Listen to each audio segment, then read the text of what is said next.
It is after dark, and welcome to the Race Show podcast. I'm your host, Johnny Ray, and I am here with my co-host, Anthea LeBrock. How you doing, Anthea? Hi, I'm good. How are you? Anthea is new to our family here at the podcast, so she will be one of several people that you will be hearing from, doing her own interviews, and then also helping us out with ours and all that good stuff. And we just want to welcome her. We're tickled to have her. So, Thank you for having me. Yay. But man, we got a great episode for you tonight. And me and Anthea were lucky enough, fortunate enough to attend the Melvins and the Redd Kross extravaganza here in Athens, Georgia at the magnificent 40 Watt last Friday night. And we got to sit down with Steve McDonald and Jeff McDonald. Got both of them. Got both of them from the mighty Redd Kross. So, Anthea, that's the second way I've pronounced your name now. Yeah. So, tell me, what did you think? This was like one of your first pro gigs and everything. What did you think of the whole experience? I mean, I was already really excited because growing up in a scene that loved both Melvins and Redd Kross, I was really looking forward to it. But I mean, just the experience of them like really just wanting to chill out and talk to us and tell us their stories was great. Oh yeah, it was amazing. They're the nicest guys. Yeah. We were. You'll hear in the interview. We were interviewing Steven, and we paused. And he went and got his brother Jeff to come in and join in on these questions, and it was really like a musical journey. If we hadn't been interrupted for the search for the van keys. Absolutely. There always has to be a search for the van keys. Yes. If Dale hadn't come in, what a happy accident. But the show was amazing. Both bands came on at the end and played Deuce by Kiss. Oh my God, when we saw that in sound check. We saw that in sound check. It was amazing. We were just like, oh, we're in for a treat. Oh yeah. So, but couldn't say enough good things about both Steve and Jeff and all the rest of the guys in the Melvins and their crew. Super cool people. But without further ado, let's get to our chat with Steve and Jeff McDonald from Redd Kross. Johnny Ray with the Race Show podcast. I'm also here with Anthea LeBrock, with Mr. Steve McDonald from Redd Kross and the Melvins. How are you doing today, sir? I'm good, thank you. Good deal, man. Okay, I just want to jump right in. You're doing double duty on this tour with the mighty Redd Kross and the Melvins. I know it's not the stage or the actual shows, but what do you perceive as the biggest challenge in undertaking a schedule like this? Well, it's the hardest on the voice. Yeah. So that's screaming for 2 hours. But, so that's the hardest challenge. And then, but yeah, no, the rest of it, I mean, it's well planned, well organized, everyone. Usually with touring, I find just kind of not having any private space the most challenging. But I really get along with everybody in this environment. It's really, it's well curated people-wise, I would say. Yes. So, yeah, so all the regular stuff is pretty much a cakewalk. I mean, I've been in other bands I would do, because this is a 10-week tour, which is pretty, even by like, a young person's standard, I guess that would be considered challenging. And we all like each other still. No one's getting too miffed about anything and things like that, so... Right. It's going good. Well, that's it. How do you keep your voice? Well, I don't know. Well, yeah, I got to figure. I'm working on that. That's a constant learning process. Right. Right now I have a talking voice, but there's certain notes that I just have to really coax out, and at sound check they're not there yet. So I do a little warm up before the show. I probably should have been doing that before it became like I had to do it.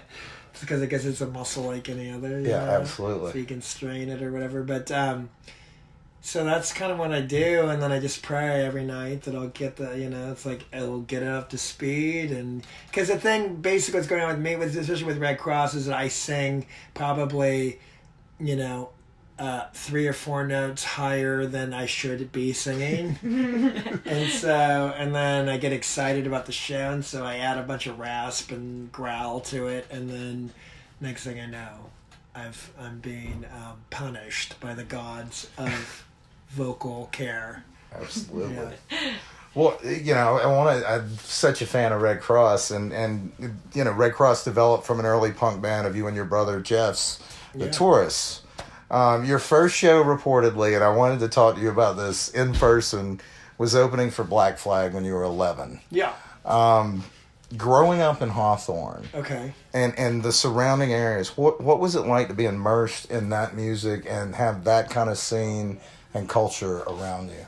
Well, there wasn't really that kind of a scene. I mean, I was, growing up in Hawthorne, sometimes people get van key. I don't think I have it. No. Jeff in on this too? Is this? We are back. There was a search for a van key, and now we are lucky enough to have Jeff McDonald with us as well. How are you doing, sir? Good. I was talking to Steve about growing up in the area you guys grew up. He played his first show, had his first band with you, opening for Black Flag, right. And I'm very curious about the area, about Hawthorne, and about where you grew up. What kind of access, what kind of music, what kind of culture was around it? Well, there was the culture at the time was called surf culture, and it was the music that kids our age listened to was Led Zeppelin, The Who, not The Who so much, Led Zeppelin, and whatever it is, happening. Regular punk rock yet wasn't fashionable with kids our age yet, so it was very. It was kind of fun to be kind of rebellious amongst our own peers. It gave us a little extra to push you to the next level. Right. Well, you're touring behind Beyond the Door, which is so awesome. It's just a awesome rock album, and I love it how it kicks off with the cover of The Party. Please tell me there's a deeper connection with the movie and Blake Edwards and Peter Sellers somehow. Well, and Henry Mancini. Yes. Henry Mancini played a big part in our original Redd Kross songwriting, Steve. Yeah, that's kind of true. Yeah, like if you think of like Annette's Got the Hits, is very similar to Peter Gunn, and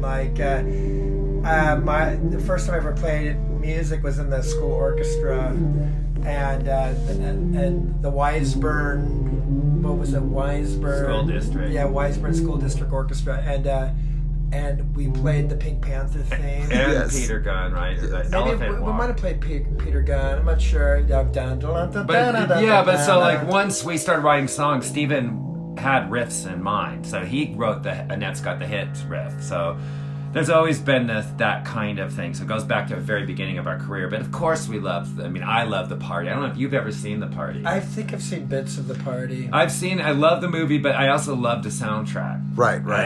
I've loved the soundtrack for years, and I always thought that song was incredible. A Japanese fan gave Jeff the soundtrack. On our first tour in Japan. First Japanese tour. Like some 13-year-old girl gave it to me. She's like, here. I was like, okay.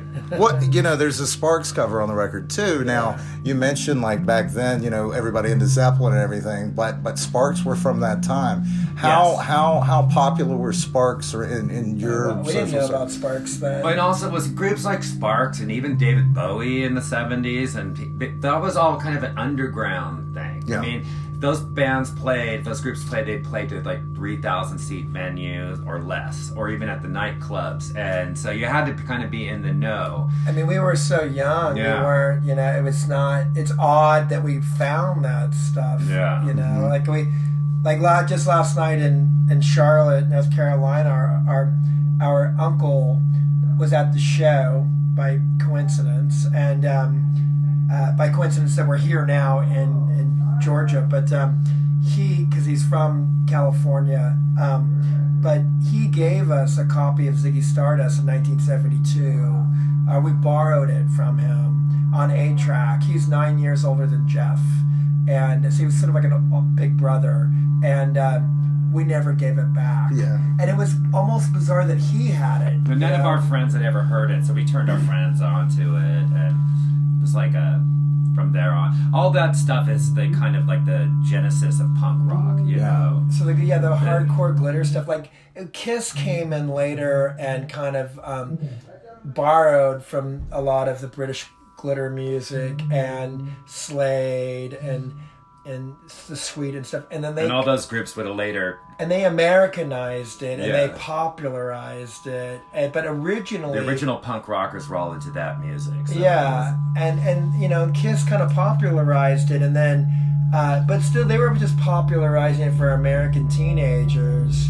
But then a little bit later they started getting into forays with pop music, and they did things like Beth or I Was Made for Loving You, which was a disco song. Oh yeah. And then they started attracting a much Children. younger crowd, children, and but by that point we had already graduated from Kiss, you know, and gotten into punk rock. Local Los Angeles punk rock. We had groups like X of the Alley Cats, the Weirdos, and then also bands from San Francisco like the Dills and the Avengers. And so we would these groups played at the one or two venues in LA at the time when we were kids, like the Whiskey or the Starwood. So occasionally, since they were legitimate concert venues, sometimes we can get our parents to drive us to those shows. That's the only way we could go, because we weren't old enough to drive. They would drop us off and wait in the gas station across the street in the car. Yeah. What was the Starwood like? I've only heard stories and seen pictures. But... Well, the Starwood goes back. Well, it's like the Whiskey. It goes back to the '60s. Started off as a live venue with a disco, you know, kind of a discotheque. The Starwood in the early '80s, late '70s. It was a real hodgepodge. Touring groups from England played there, like the Damned and all those groups. The first shows were at the Starwood, and then they had a lot of the old kind of pre-punk bands from LA that were kind of they're hard to explain. Kind of power pop bands. Yeah, not really power pop band. There was just groups that were like just hard rock groups that played originals. Sort of like pub rock bands. Yeah, pub rock, American versions of pub rock bands, and then punk rock. So it was like the Whiskey. It was just a little bit. There was more. It was a little larger. Well, the main difference with the Starwood was just that it was a multi-room venue. It had a big discotheque in it, and Rodney Bingenheimer. The very well-known DJ, he would spin records there a lot, and but it was a weird mixture because you'd get these guys, you'd have like a punk rock band, so like by 1980 or 81 the hardcore movement started to happen, and maybe have like a TSOL show happening, adolescents in one room, and then you have members of a very embryotic motley crew hanging out in the discotheque while Rodney played glitter and punk rock. So it was a great, but that kind of only lasted. The punk rock period of the Starwood only lasted a couple of years because the owner of the Starwood was like this Eddie mobster. Nash. Yeah, he's involved in these Wonderland murders and all this shady stuff. So it closed after that. Yeah. LA is such an interesting, to me, being an outsider, it's such an interesting city because there's so many different kinds of music and so much history that's come up around there. Right. Kind of going into that a little bit, when I see you play live, Steven, especially you're kind of like half punk rock, half arena rock. And please take that as a compliment. Thank you. And I'm curious, what were some of the more, I guess, the shows that put you guys on the page? Do you remember any iconic shows that you went to in the LA area that stand out? Yeah, You mean punk rock shows or Punk arena rock or shows? anything? Well, the first show I ever went to was Kiss on their first Alive tour, and Jeff and I we went together. I was like 8 years old or something, and obviously it left a gigantic impression on me. And then, but then we also, Jeff saw the Beatles when he was 3. Jesus But, Christ. Wow. a hint of a memory, but Yeah. but I was there, and the first concert I went to on my own with my friends was my 11th birthday. I went to Elton John at the Forum. Was it your 11th birthday? Yeah, Oh, that's so yeah. sweet. It was 1974. Wow. So he was touring behind It was at Yellow Brick? Well, Yellow Brick Road, that tour, and then Caribou. Like, I don't think he ever stopped touring. He recorded Caribou at that next year, and that was the tour. Right. Well, okay, another song, and it's so ironic. Well, but just really to finish that off really quick, to sort of lead and sort of compliment what you were saying about my performance style. So we saw those early arena rock shows, but then we also went to shows at the Whiskey, and soon after we saw the Runaways, a very late version of the Runaways we caught at the Whiskey. We saw the Avengers, and X that was actually The Cramps. The Cramps. Those were the first like nightclub shows I saw. Yeah. Where bands are, pretty iconic for their in their genre as well. The Screamers and all the major California bands. Weirdos and all that stuff. The first version of it. So this is all like within the first 5 years of ingesting rock and roll, basically. From the time I went to my first Kiss concert, within those first 5 years, I had gone, we'd ran the gamut from these big arena rock shows to little underground rock shows. To playing our own shows. It all happened within 5 years' time. Wow. Yeah. Yeah, that sounds like just all those different influences. Yeah. And didn't they close the Whiskey down for about a year? Yeah, the Whiskey was closed for years. It was closed down for about, I thought it was like 5 years. Okay. When? You don't remember that? I kind of do. 1982 or something. Oh yeah, I think we played the last show. We played one of the last shows. Oh my gosh. And then it was closed and just vacant for years, and then they reopened. They reopened it I think it was almost 5 years. Yeah. Well, going It's back. sadly not being utilized properly anymore. Oh, every time I'm out there, I never Did go you see go a show to it? at the Whiskey because there's never anything I really Yeah, want right. to see that night. It's the bookings are terrible. Yeah, they need someone else to run it because it's. I don't know if it's a political thing or if it's just like the overhead's really high, but they just can't figure out how to make it, I guess, what you would sort of say relevant. Yeah. Getting back to your new record, Fighting is another song, and you guys played it in the soundtrack. It's just one of my favorite, just one of those decadent sounding rock and roll songs, like The Night Is Yours. And you guys do that also with a sense of vulnerability, I feel. There's melody in there that laces every song. Where did you guys learn about melody? And is this more of an instinctual thing? Probably. Rather than a... Beatles. Yeah. And pop music. All the like the 60s and 70s melodic music we listened to even before we started going to concerts. Me, I mean, I'm a little bit older than him. And I don't, and this might just be in the water, but like, the town we come from, the Beach Boys are also from Hawthorne, and so is... I don't really know his stuff much, but Emmett Rhodes, merry-go-round. Yeah, the merry-go-round. So there's a tradition, a heritage there as well. But it was long gone by the time we started. It was long gone. I mean, by the time we were growing up in Hawthorne, like the Hawthorne the Beach Boys were singing about was a sort of idyllic post-war suburban Pleasant Valley Sunday kind of situation, and by the time we were coming up, it was a bit grittier. Yeah. It was corroded. It was the veneer was starting to fade, right.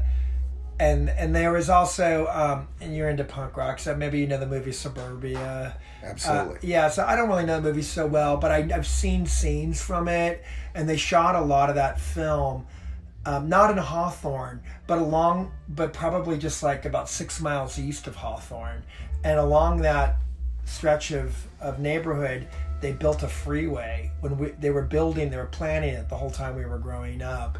And so what they were doing, the city of Los Angeles, they were going into these tract communities and tract home communities and just buying up huge grids of houses and then just vacating them and just leaving them to rot. They'd leave them vacant, they'd tear down some of them. Some of them they'd pick up and move to like poor neighborhoods. But the thing is they kept changing the route of the freeway, so so it just they never could finalize it. But that whole one, it's called the 105. It goes to the airport. Yeah. So the suburban movie, that neighborhood exactly like the one we grew up. Yeah. Because the neighborhood's like it's like a regular normal Southern California suburban neighborhood, except for there's all these vacant houses. Yeah, everywhere. But it's dead because people had to move out. And that's what we Progress. Probably from the time I was about 9 or younger till I was 16 when we were the last house left on the block, and we were well into Redd Kross. Which was great for being in a band because we can play as loud as we want in the garage. Yeah, we just we were a garage band, and we would literally at some point just lift the door open in our garage and play out in the front yard with our amps blasting. It's the same garage that some maybe a listener or two have seen the cover of. We're on the cover of Flipside magazine in 1982, and it's like us in our garage, like holding our guitars, and it's just we took over our dad's workspace basically and destroyed it. Now, did you guys come from a musical family? Did your parents play any music? Really. No one. We have a couple of our my dad's brother and my dad's sister play a little bit of guitar, and we're big fans of music. They kind of got us into music, but no one is professional. No one. Yeah, I did learn. My uncle did show me how to. My aunt and my uncle showed me how to play guitar chords. They were the first ones that showed. Yeah, the same uncle that gave us Ziggy Stardust in 72. I guess we kind of did come from a musical family, but not a professional. Well, yeah, the people that are interested in music. Yeah.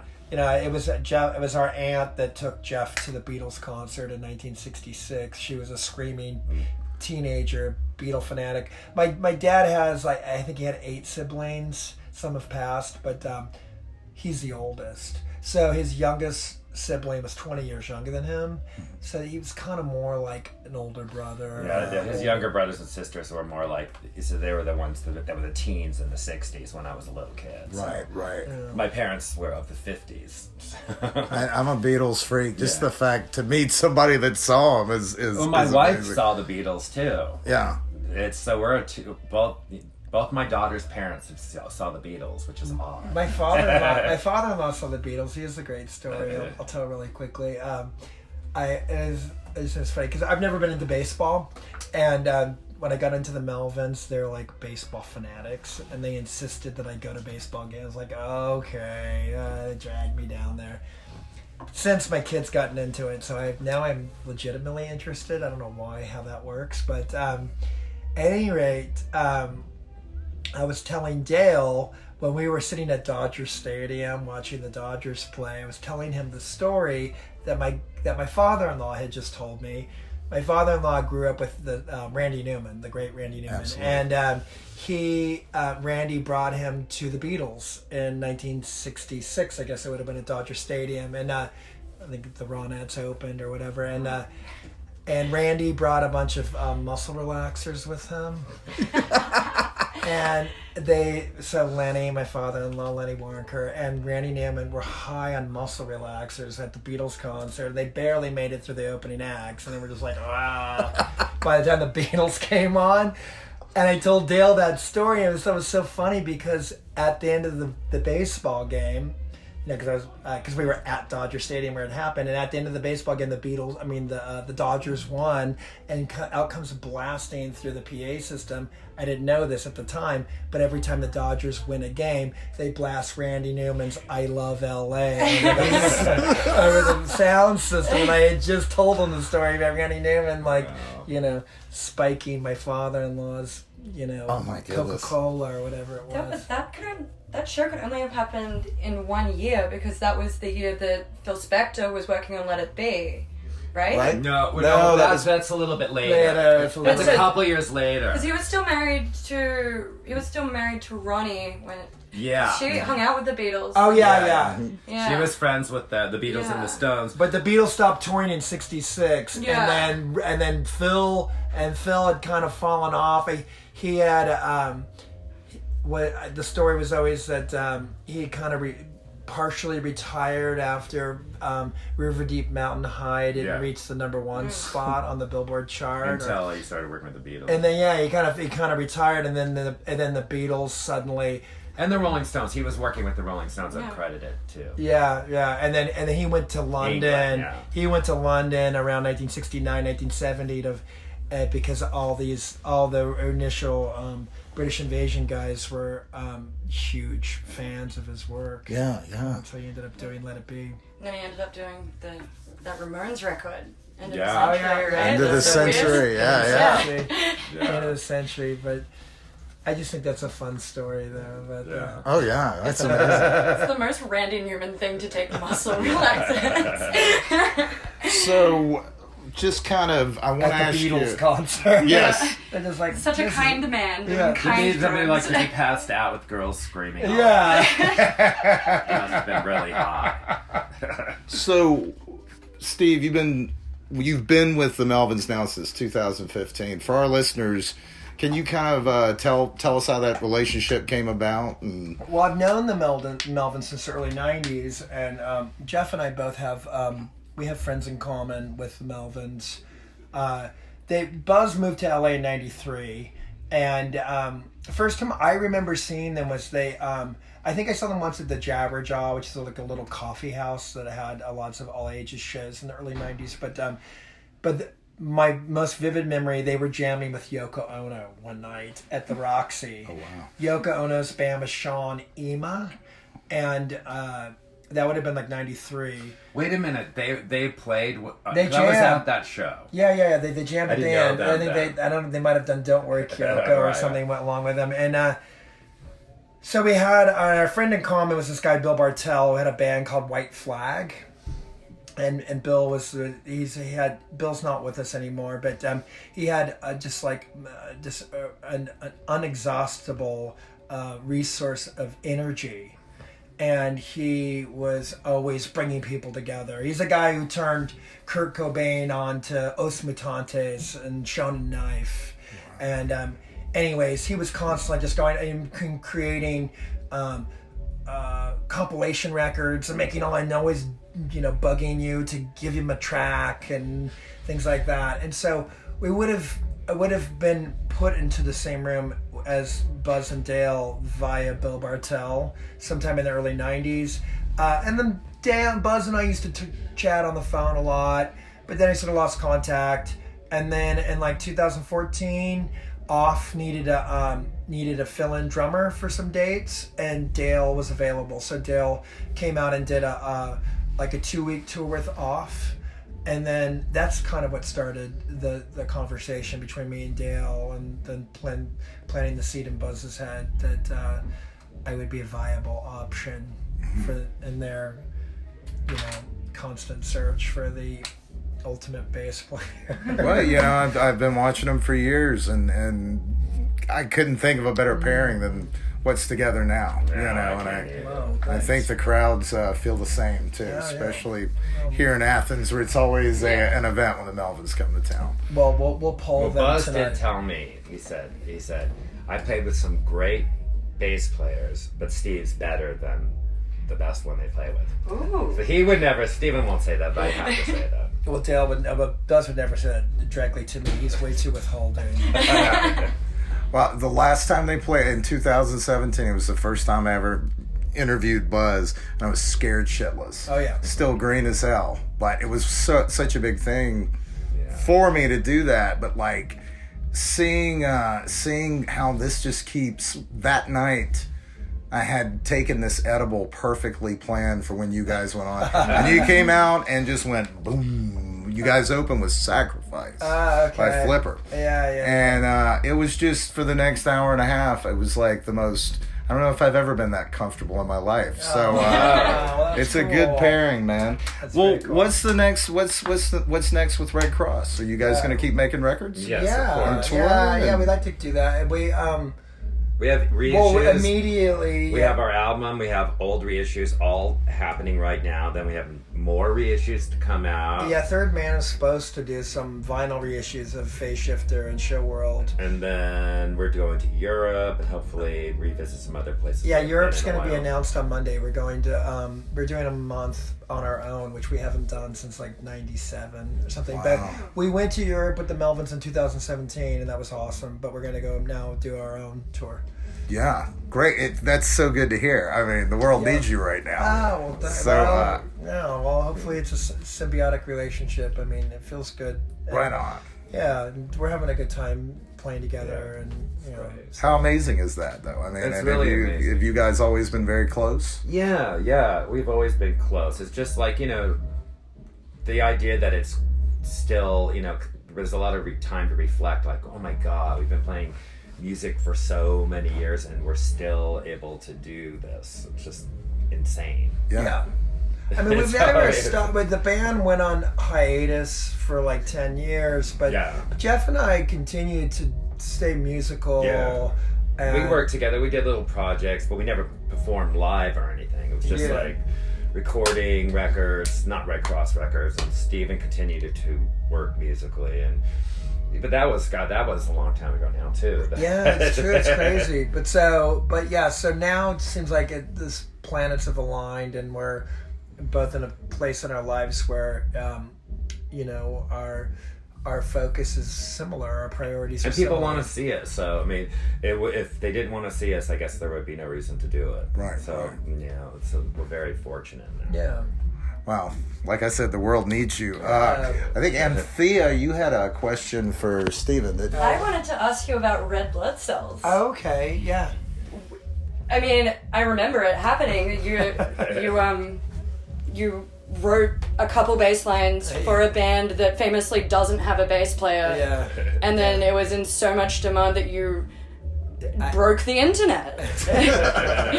Well, I guess I crashed the server is what I was told, but I mean, I think that happened during this this hiatus period we were just talking about. The artful hiatus. Yeah, and the artful hiatus, and I mean, at the time, I kind of had my arms folded about them like this new buzz band, and I was a little bit like, what's this all about? They don't need a bass player, really? I was skeptical. And they got really big really quick. And right as they took off, I just kind of came up with this idea. So my initial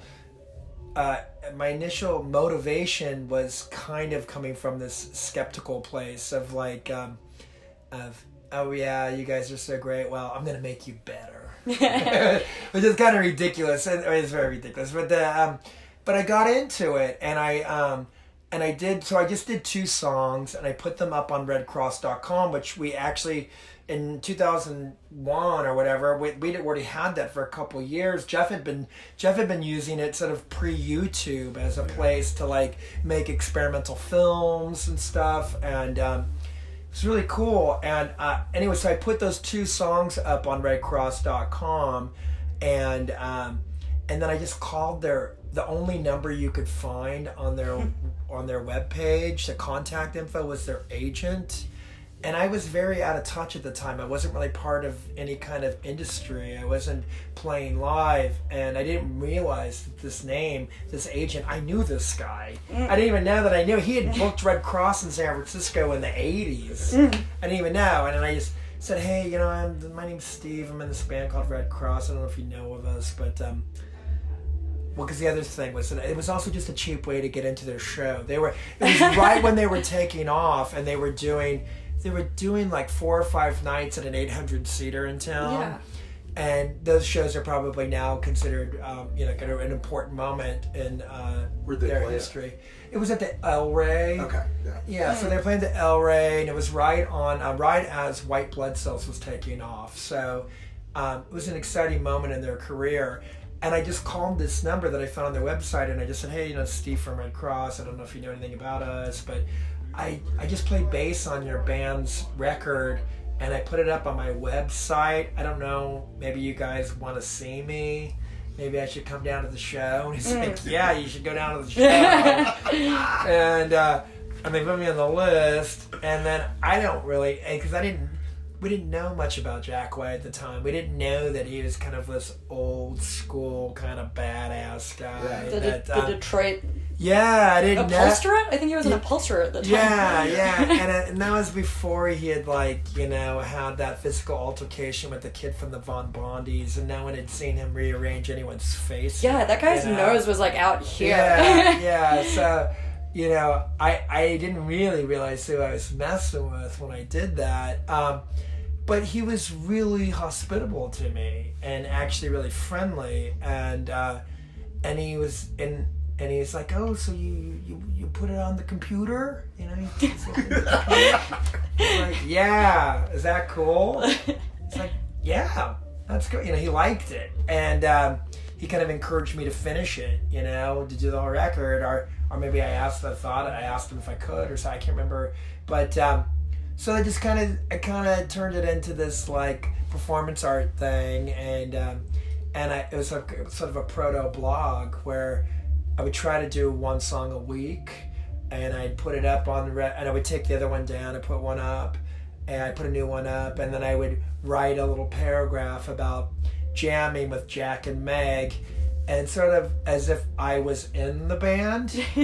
And you know, now looking back at it now, I sort of see it as a cry for help. You know, I mean, aside from the fact that musically it's great, fun, and it was cool, but the whole thing of like I came with this whole high concept, and a friend did like an early Photoshop job, and I put on the red shirt and the white pants, and he, you know, superimposed me inside one of the pictures on the artwork of white blood cells, so it looked real. It looked like they were suddenly a power trio, and so yeah, and I just did that every week, and at the very end of it, I put all of the songs up as a whole album just for a weekend. And unbeknownst to me, I didn't know this was going to happen, but the New York Times reviewed it in the Arts and Leisure section, and it got a rave review, like better than anything Redd Kross had ever got. And then that's what sort of crashed the server, because people just flooded to it, and it was a big deal. And then, there's people over at Third Man, some fans that are always going on about how they got to release Red Blood Cells someday. So maybe we'll see some kind of at least, fan, VIP only, vinyl release. You never know what people are going to kickstart these days, so. Or if they make a box set reissue of all their old albums, they can add They should throw it in there, A new power trio if they come back. Yeah. But the thing is, it's amazing about that piece, that performance, is you just played bass on top of MP3s, and it sounds like... Well, not on top of MP3s. No, I imported. I had the CD. I imported the full uncompressed thing, but then I bounced them down to MP3s and put them up. Yeah, but you're just playing to the record. Yeah, playing to the record. You don't have any of the original tapes. I didn't have any of the multi-tracks to work with, and and the record's already mastered really hot, so it's probably. But what was that? Somebody was saying, am I blanking? There was some record that had really bad guitar sound. Somebody. Oh yeah. We were talking to someone that this was a guy from Tape Op. I don't know who did this, but someone did a very similar thing with the Cheap Trick Next Position Please record. That was produced by Todd Rundgren. Yes. And people hate the guitar sound. And this guy hated the guitar sound, so he did a stereo pair of crunchy guitars on each song, and he did a similar thing. And did a really good job, I hear. It sounds great. I've got to look that up. Is it online? I don't know. But Tom, we were just told. This guy Tom that interviewed us for Tape Op, asked me about that, but I'm gonna try to find that the Next Position Please. That should be pretty good. Well, guys, we're about out of time, but I just wanted to say thank you so much, Jeff and Steve. So good to meet you guys, great to meet and you so guys. looking forward to seeing what Redd Kross does in the future. Cheers! So, Thank you. Thank you. I just want to thank Steve and Jeff for being so cool and just so open. I mean, some of those stories, I mean, what was, Anthea had that great question about the White Stripes record.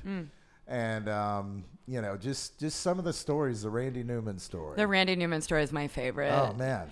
That's so great.